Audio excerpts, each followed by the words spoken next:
the broken throne and the unwanted bride. The hall was filled with silence. Not the kind of silence that comes with peace, but the cold silence of judgment. Tall alien nobles in golden robes stood on both sides of the long path. Their eyes were sharp, their faces proud. In the center, on a high floating chair, sat the paralyzed princess, Alarin. Her long silver hair fell over her shoulders like a soft curtain. Her skin had the glow of royal blood, but her legs did not move.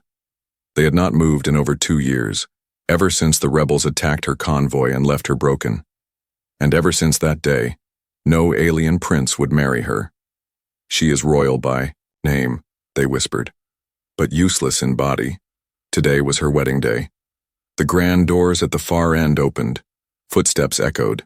Not soft, smooth ones like the nobles. These were heavy, slow, strong. A human man walked in.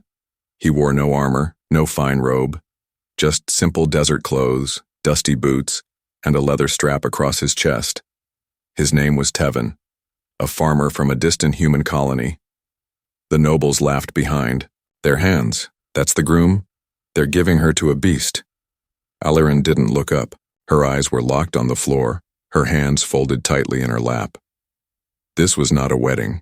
It was a punishment. Her own mother, the Empress, had arranged this, to remove her from the royal line. Marrying her off to a human would make her powerless forever. Tevin reached the front of the hall and stood before her. He looked confused, even a little nervous, but not cruel. His brown eyes were kind, his face tanned by sun and hard work. He saw her wheelchair, her still legs, her distant gaze. Then slowly, he knelt. The court gasped. Tevin didn't care. "Do you want to go for a walk?" he asked gently. "I'll carry you." Alarin blinked. For a moment she thought he was mocking her, but there was no laughter in his voice, only honesty. "Why would you say that?" she whispered. "Because no one else has asked what you want," he said. The Empress stood, her voice sharp like a blade. "You are to say the vows, human, and take her, then leave." But Tevin didn't move. He turned back to Alarin. "If you don't want this, I'll walk away right now," he said. "But if you say yes, I'll treat you like a queen." Alarin stared at him. This man, this stranger, was offering her something no alien ever did. Choice. "Yes," she said softly. "I'll go with you." The Empress's face froze. The nobles looked at each other, unsure whether to laugh or worry. The high priest completed the ceremony in bitter silence. The royal ring, glowing with old symbols, was placed on Alarin's finger. The couple was sent away that very night. But before leaving the palace, Tevin did something no one expected. He picked up Alarin in his arms, not like carrying a sack or burden, but with care, like someone precious. The guards tried to stop him. "She is royal. You must not touch her." "Then why did you marry her off to me like she's nothing?" Tevin replied. He walked through the palace halls with her in his arms. She didn't protest. For the first time in years, she didn't feel like a prisoner. On the ship, Tevin placed her gently in a seat with cushions. He didn't ask about her injury. He didn't pity her. He talked to her about the sky, about farming, about music he liked. And when she didn't respond, he smiled anyway. "I'm not here to fix you," he said. "I just want to know you." Alarin watched him from the corner of her eye. There was something strange about this human, not just his words, but the way he looked at her, as if she was still whole. That night, while Tevin slept in the small pilot cabin, Alarin sat alone, staring out at the stars. She touched the ring on her finger. Was this just another cage? Or something new? What she didn't know was that deep in the palace, a shadowy figure was watching the ship leave. A message was sent across secure lines.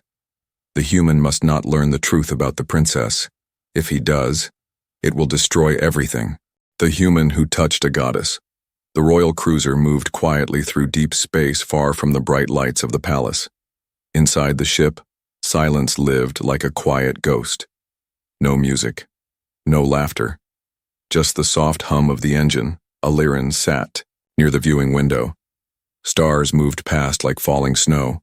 Her hands were in her lap, still as always. Her legs useless. Her title meaningless. She was no longer a princess. Not truly. Behind her, Teven worked on something. He had been busy, all morning, moving between the cargo bay and engine room. He hadn't asked her any personal questions, hadn't tried to force her to talk. But he did speak to her sometimes, about strange vegetables he used to grow, about the weather on his desert planet, about how he once saw a giant sand slug eat a hoverbike, and then, without warning, he returned carrying something that looked like a chair but different. "I made this for you," he said. Illyrin turned. It wasn't just a chair. It was a custom-built hover seat built from old ship parts with soft fabric around the edges and a memory control handle. It could lift, rotate, and even recline. More than a tool, it was freedom. "You built this?" she asked, surprised. "My mom used to be in a chair too," he said. "Not as fancy, but I learned to fix what she needed. Figured maybe this could help you move again. Your way." Illyrin looked at the seat. It wasn't royal. It wasn't perfect, but it felt more hers than the golden cage they had forced her into back at the palace. "Thank you," she said quietly. "Anytime," Teven replied, smiling. "Let's go outside." "Outside?" She frowned. "Just the docking platform. I'll make sure it's safe. I think you need to breathe." She hesitated but then nodded. The air on the outer deck was cold but fresh. The stars looked brighter from here. And for the first time in a long while, Illyrin felt the wind brush her skin. She rolled the hover chair forward slowly. Teven stood behind her but said nothing. He just watched, letting her go at her own pace. "You're not afraid of me," she said suddenly. "Should I be?" "I once commanded 47 battle cruisers," she replied. "My voice could order a planet's orbit to change. Now I can't even feel my legs." Teven walked beside her now. "You still sound like a commander," he said. "Maybe the throne didn't leave you. Maybe you're just not sitting on it yet." She looked at him sharply. "Do you always speak in riddles?" "Only when I'm nervous," he chuckled. She smiled just a little, but the moment didn't last long. Behind them, the door beeped. Teven stepped forward to check, but before he reached it, the ship suddenly tilted hard. Alarms buzzed. "Something's wrong," Teven said. "Stay here." He ran back inside. Illyrin turned her chair carefully and followed, though she knew she wasn't fast. The ship lights flickered. Teven was already at the control panel checking readings. "We've been hit with a viral surge," he muttered. "Someone's hacking us." "How?" "We're in royal space," Illyrin said. "Royal or not, someone doesn't want us flying free." She narrowed her eyes. "I need to see the ship's data core. You can't go down there." "Teven," she said firmly. "Take me to the core," he didn't argue. He lifted her gently from the chair and carried her into the lower levels. The data core room was dark, lit by glowing cables and blinking orbs. Illyrin reached out and touched the interface. Her fingers danced across it like music. Old knowledge flowed back into her mind. Codes, patterns, defenses. She leaned forward, her eyes sharp again. "This virus. It's not random. It's built from palace tech, encrypted with old imperial layers," she whispered. "So it's from your people?" "From my enemies," she corrected. She tapped 3 times, then paused, then twice more. The screen blinked. Green. "Lock them out," she said. "But they'll try again." Teven was quiet, watching her. "You just saved us," he said softly. "No," she said. "I saved myself for the first time in years." She turned to him. "Someone wants me gone," she added. "Someone powerful. And you were never supposed to be a husband. You were supposed to be a distraction or a mistake." "Maybe I'm both," he said with a grin. "But I'm not walking away." "Why?" she asked. "You barely know me." "Because," he said, stepping closer, "when I see you, I don't see a broken body. I see a whole galaxy in your eyes. And maybe I'm just a human farmer, but I've spent my whole life growing things people gave up on." Her breath caught. Then, A faint sound. An alert. Incoming message. They turned to the screen. A signal. From the palace and locked behind a hidden code. Illyrin opened it. A single line appeared. You should have stayed broken. Now we'll break the human too. Her hands trembled, not from fear but from fury. They think I'm weak, she said coldly. Then let's show them what happens when you're not, Tevan replied. Whispers from the war room. The ship floated silently through the black sea of stars, but inside, a storm was building. Princess Alloran sat in the center of the ship's old command room, her fingers tracing light patterns on a digital console. Her face was calm, but her thoughts were burning. Tevan stood near the entrance, arms crossed. He didn't speak. He knew something had changed in her. Since the virus attack, she hadn't just been quiet. She had become focused, sharper, stronger. Finally, she spoke. They think they erased everything from me. But I remember things I was never supposed to remember. Tevan stepped closer. What do you mean? Alloran looked at him. Her silver eyes reflected the screens. There's a war room in the palace. Deep below the throne chamber, only high command could enter. Before the attack that paralyzed me, I was part of it. I was the youngest war strategist in my family's history. They trusted me. And then one day they didn't. What happened? He asked. I gave them a warning, she said. I told them the rebels weren't just farmers. I said they had help, inside help. Someone was feeding them information. They laughed at me. And then, the next week, I was sent on a mission with fake maps. The convoy was ambushed. Everyone died, except me. Tevan's hands clenched. So it was a setup. Yes, she said, her voice cold now. They wanted me out of the way, but they didn't expect me to survive. And now they're scared. Tevan nodded slowly. Scared, enough to try killing us again. Which means, Illyrin said, we need to strike first. Tevan spent the next few hours rewiring old comm systems while Illyrin worked through layers of encrypted files from her ship. Old memories opened. Battle plans, emergency orders, command logs. Some were damaged, others locked. But one file stood. Out, it had no title, just a number, 41192A. She opened it. The screen showed a grainy video. 5 figures stood around a long table. Her mother, the Empress, was one of them. The others were high generals. They were discussing her. She's too clever, one said. She's loyal to the wrong idea of justice, said another. Then break her. Use her pride. Let the rebels finish the job. Alloran stared at the screen. Her voice whispered, I was never supposed to walk again. Because they never planned for me to live.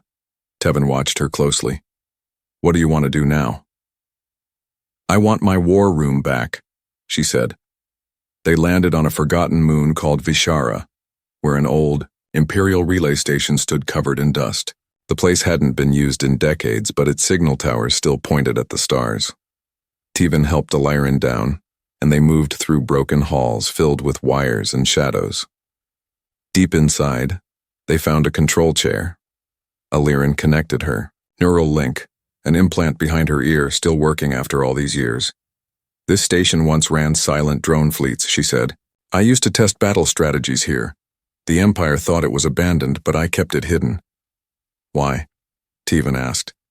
Because even as a child I knew they'd betray me one day, she replied. She powered up the system. Screens lit up. Across distant corners of space, small fleets hidden in asteroid fields responded. Ancient war machines awakened. All still linked to her code. She typed commands slowly. Her hands shook, but she did not stop. Then she sent a signal, coded in her old voice print. This is Commander Alloran of the 7th Flame. If you can hear this, activate Protocol Stormwake. A pause. Then, confirmation received. What did you just do? Tevan asked. Illyrin looked up at him, her voice calm and sharp. I just made sure they can't erase me again. Hours later, they sat outside the old relay station, under a dome of stars. A soft wind brushed across the moon's gray rocks. Teven passed her a drink pouch. She took it, her fingers brushing his. It was the first time she didn't pull away. "You've changed," he said gently. "I'm remembering who I was." She replied, "And who's that?" She turned her head and looked at him. "A woman who gave everything to protect a throne, and got thrown away for it. But I'm not fighting for that throne anymore. I'm fighting for the truth." He smiled. "Good, because that's the only fight that matters." They sat in silence for a moment, watching a shooting star pass by. Then Illyrin asked, "Why do you stay?" "Because," Teven said slowly, "when I saw you back in that palace, I saw someone who didn't need saving, but deserved to be believed." Illyrin didn't reply, but for the first time her hand stayed resting over his. Back in the control room, a light blinked. A signal was coming through. Not from the palace, but from deep Imperial space. A rogue admiral. The voice was crackled, but clear. "Princess Illyrin, I remember you. I remember your voice leading us through fire. I thought you were dead. But if you're truly back, tell me what to do, and I will follow." Teven looked at her. Illyrin breathed deeply. Then she spoke. "Prepare your ships, light the path, we are going home." The strength she forgot. The stars moved like slow fire outside the ship's window, but inside the main chamber, the silence was heavy. Illyrin sat in her hover chair, her fingers still, her eyes fixed on the old console that showed the incoming fleet. It was not a large fleet, but every ship carried a name she remembered. Everyone had once sworn loyalty to her voice, before her voice was taken. Behind her, Teven moved quietly, repairing the weapon system's old panels. The tools clicked, softly in his hands, but his eyes kept returning to her. "You haven't spoken in 2 hours," he said gently. Illyrin didn't answer at first. Then finally she whispered, "I gave a command that cost hundreds of lives." Teven paused, setting the tool down. "What command?" "We were in the Veyron belt," she said, her voice hollow. "I had intel that the rebels were planning a trap. I ordered the fleet to split and strike both ends of the belt. We caught them, but not fast enough. Their mines exploded, and many of our ships never came back." Teven walked closer, listening carefully. "My mother said I acted too soon. She said a true leader would have waited. I was stripped of my rank that night. The next day I was sent on that doomed mission. The one where I lost everything."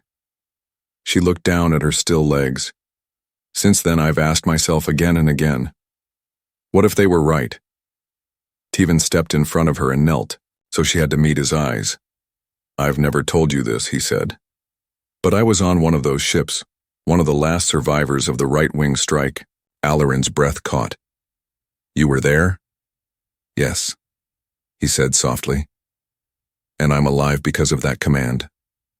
She blinked, unsure. "You ordered us to take the flank while the others held the middle. We had minutes to act. That decision saved the escape route. My ship limped away because of you. So no, your call didn't kill people. It saved the ones who could still fight." Tears filled Illyrin's eyes, but she looked away. "I don't know if I can believe that." "Then believe this," he said, reaching up and touching her hand. "You're not broken, you were betrayed, and now you're still standing even if your legs aren't. That makes you stronger than anyone in that palace." Her fingers squeezed his outside the fleet blinked closer on the radar. In the hours that followed, Illyrin contacted each ship captain one by one. Some were surprised, some cried. All of them listened. She shared her truth about the betrayal, the false injury, the throne's silence, and she told them her plan. Not revenge, not war. Justice. She would not burn the empire. She would rebuild it stone by stone. And this time no voice would be silenced, no body cast aside. The captains agreed. Protocol Stormwake was fully activated. Later that night, the ship moved toward a distant satellite station.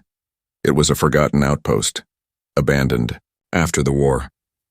Alarin believed it held the final piece she needed, an archive, one that contained live records from the day of her accident, proof that the maps she received were altered by someone in her family.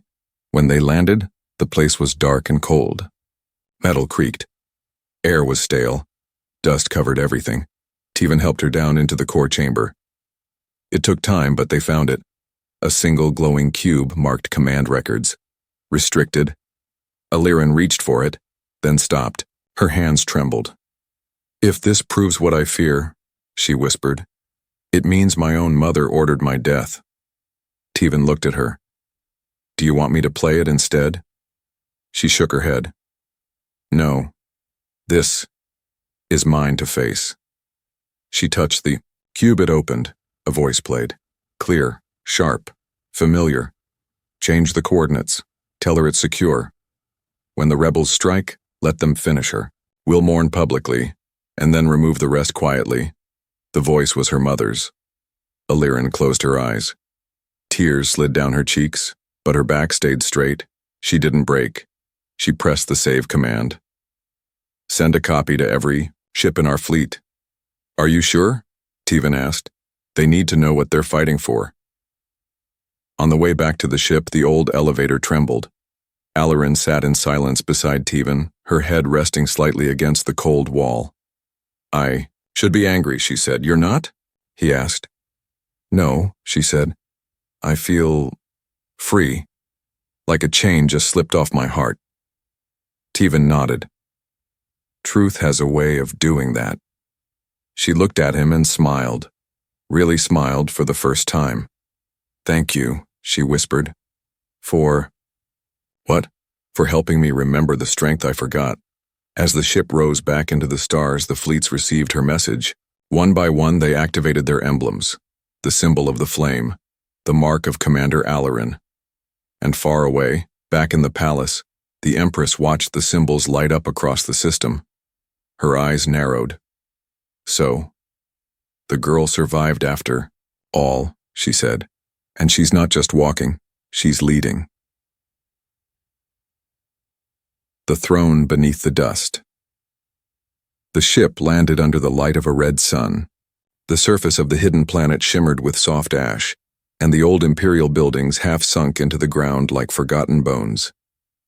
This place was once a secret royal retreat, known only to high members of the crown. It had no name on the maps, but Alarin remembered it. "This is where they hid me after the accident," she whispered. Teven looked around carefully, hand resting on the handle of his pulse blade. "And you think she's here?" Alarin nodded, her voice quiet but steady. "If the Empress knows I've returned, she'll want to erase me properly this time. She won't do it in public. She'll keep it clean. Silent. Just like before." The two moved through the ruins. Alarin's hoverchair floated smoothly over broken tiles and cracked stone. Dust danced in the sunlight pouring through shattered windows.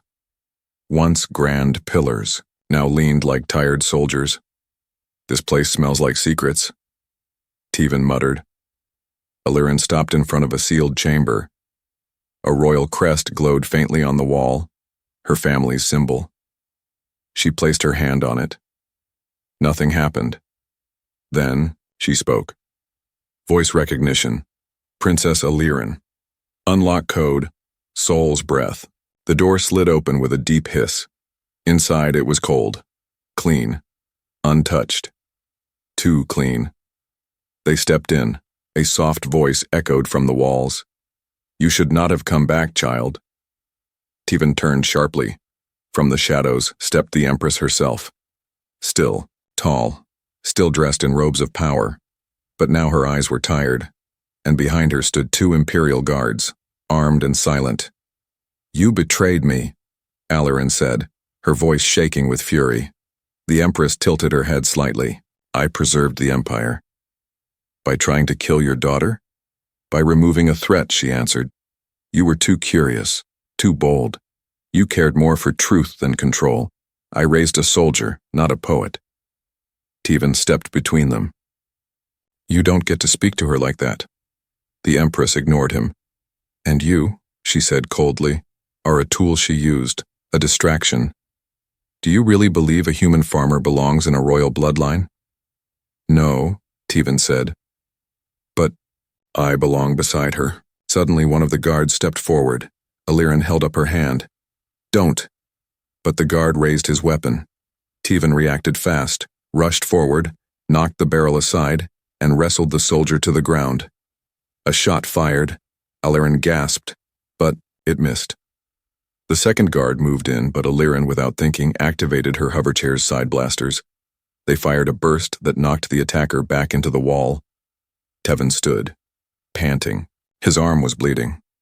I'm fine, he said. The Empress watched it all unfold. So this is your army? She laughed. A broken girl in a chair and a dirty human with a kitchen knife? Illyrin stared at her mother.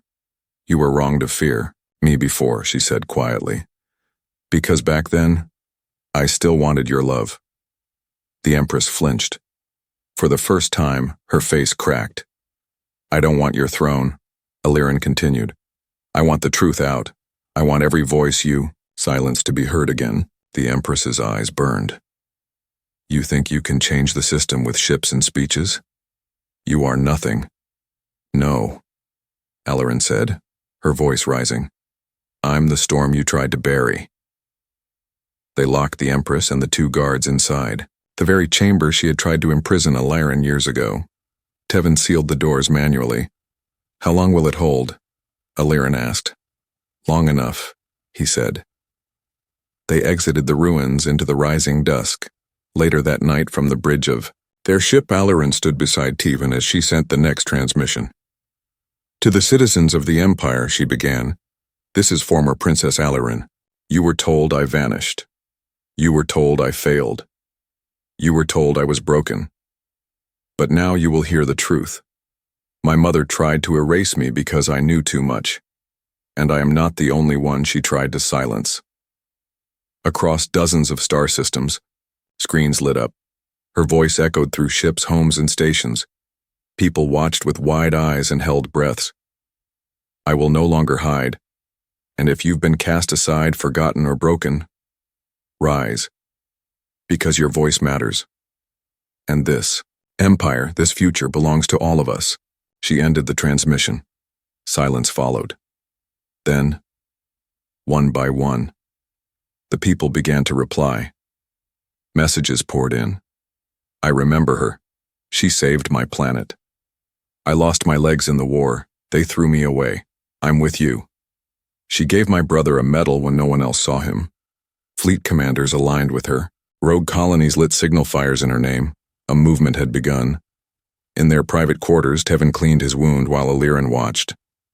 You didn't have to jump in like that, she said. You'd do it for me, he replied. You shouldn't. Risk your life for a woman who can't walk, she said. He looked at her, his voice soft but firm. You walk with your voice. You stand taller than anyone I've ever known. She didn't look away this time. Then stay with me, she said, not just for the fight, but after. I wasn't planning on leaving, he said with a small smile. And for the first time in her life, Illyrin felt whole, not because of a crown, but because someone finally saw her, not as a broken throne, but as a future worth building. The war. The court never saw coming. The Empire had known many kinds of wars. Wars fought with bombs, fleets, and fear. But this war was different. It did not begin with explosions or invasions. It began with a voice. A broken voice that refused to stay silent.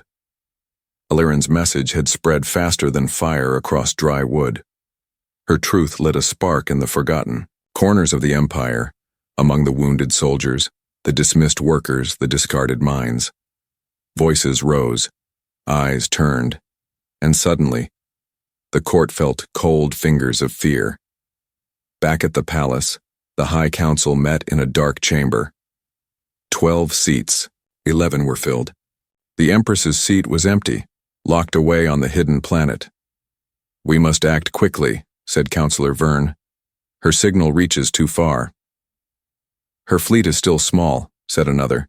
A few loyal ships, nothing compared to our command. Yes, Vern nodded. But the people are listening. They see her as something more, not royalty, but a symbol. A third voice added, "Symbols are more dangerous than soldiers." On the bridge of her ship, Illyrin stood facing a wall of screens. Each screen showed a different part of the Empire. Dozens of rebel colonies had raised her sigil, the flame over the stars. Even some government-controlled outposts had gone silent. Defecting. Tevin entered holding a datapad. "We've received word. 3 more captains have pledged to you, and one of them used to be part of the Empress's own guard." Illyrin nodded slowly. They understand now. This is not about blood. It's about belief. "Then let's give them something to believe in," he said, handing her the pad. She took it and began reviewing the map. The palace was still heavily protected. Shield barriers, drone patrols, pulse cannons that could shatter stone. "We can't storm the gates," she said. "They'll expect that." "Then what do we do?" Tevin asked. "We hit their silence," he frowned. "I don't follow. They've always controlled people by controlling what they hear. Fear is planted through whispers. If we take that from them, we take the heart of their power." She pointed at the largest signal tower in the capital, Station Echo Prime. "We hijack the main transmission tower, and we speak to the whole Empire again. Not from a hidden ship, but from the center of their lies." The plan was bold, Tevin. Gathered a small crew, old friends, rebels, defected soldiers, and even former palace workers. They all followed one command: protect the voice. The ship flew low over the city at night, silent mode, shields tight. The tower loomed ahead, bright, and golden like a knife in the sky. They landed on a rooftop 2 blocks away. The crew split into teams. Tevin, Illyrin, and one engineer named Syl led the core group toward the tower's base. Every second felt like a lifetime. Drones buzzed in the air. Guards moved in patterns. But the streets were not empty. People watched, from windows, alleys, rooftops. Some held the old flame symbol. Others just stood, waiting. One child stepped forward, holding a small flag. It had Illyrin's name burned into cloth. She smiled at the child. "Forgive me," she whispered, "that I wasn't there sooner." Inside the tower, chaos erupted. Alarms screamed. "Intruders detected," robotic voices barked. Tevin and Syl took position, firing pulse bolts at incoming drones while Illyrin guided her hover chair through narrow halls. Syl hacked open the main gate with shaky hands. They reached the core room.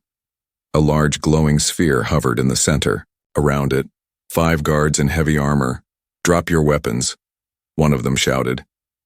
"Do it," Illyrin said. Tevin looked at her in shock. "Trust me." They dropped their weapons. The guards moved closer. "You'll never touch this tower," the leader said. Illyrin's voice was steady. "Then why are you afraid of me speaking?" The leader hesitated. "You know the truth now," she added. "Every word they made you protect was a lie." One of the guards lowered his weapon. Then, another. "We were soldiers," one of them whispered. "But we were never meant to be tools." They stepped aside. Illyrin rolled to the console and placed her hand on it. The system asked, "Voice authorization required." She said just 2 words.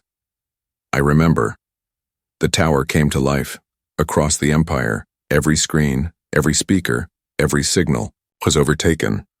This time there was no shadow to hide behind. Her face appeared everywhere. Her voice echoed through space itself. "They told you I was broken, but I am standing. Not because of power, but because of the people who believed in me. Today, I say this. No more silence. No more fear. No more lies." Crowds gathered in the streets. On mining colonies, prison ships, desert towns. People fell to their knees. "If you have been forgotten, I see you. If you have been used, I hear you. And if you still believe in a better empire, then rise, because we are taking it back." Inside the palace, the High Council watched with pale faces. One of them whispered, "We've lost." Another said, No, we've awakened something.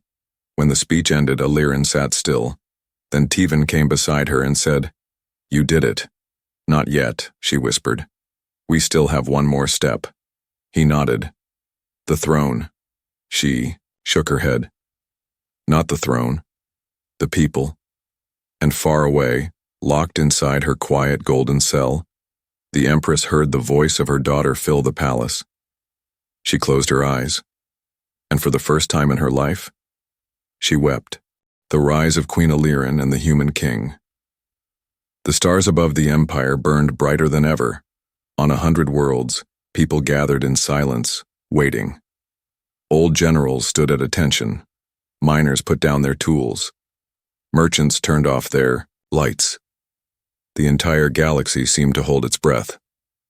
A new voice was rising, and everyone knew her name. Princess Aliran was no longer a hidden ghost or a forgotten heir. She had become something greater, a light that refused to go out. From the bridge of her flagship, Aliran stared at the live signal feed showing the royal court's central plaza. Thousands had gathered, and behind them stood her new fleet, made from rebel ships, deserters, workers, farmers, and fighters who once thought they were too small to matter. Tevan walked up beside her. His armor was dented, dusty, but his face was calm. "Ready?" he asked. Aliran gave a small nod. "More ready than I've ever been." The royal court had never been so full. Tall alien pillars stretched high into the sky. But this time, no nobles lined the balconies. Instead, they were filled with people. Ordinary people. From a high platform in the center, the High Council stood uneasily. The seat of the Empress remained empty, and then a sound. Soft at first, like wind, then louder. Engines. Aliran's ship slowly descended above the platform. Golden light poured from the clouds. The ramp opened. Tevan stepped out first, helping Aliran down the smooth path in her hover chair. No guards followed. No soldiers flanked them. They came alone. But no one dared stop them. The crowd whispered, "That's her. It's really her. The flame is real." As Aliran reached the platform, the head counselor stepped forward. His voice was flat. "You have no right to be here." Aliran's voice cut through the silence. "I have every right. Because I am not standing here to claim a throne. I'm standing here because the people brought me back." The counselor laughed bitterly. "You think the people can decide who rules?" "Yes," she said. "That's exactly what I believe." Gasps rippled through the crowd. The council tried to speak again, but the noise was drowned out by cheers. People raised their hands, lit old flame symbols. Even the soldiers stationed along the palace wall stood taller, prouder. Some saluted. Aliran turned to the crowd. "I am not your ruler," she said. "I am your voice." She paused, breathing deeply. "But someone must stand in the center of the fire. Someone must protect the new dream." She turned to Tevan. "And I will not do it alone." Tevan's eyes widened. "Aliran," but she raised her hand.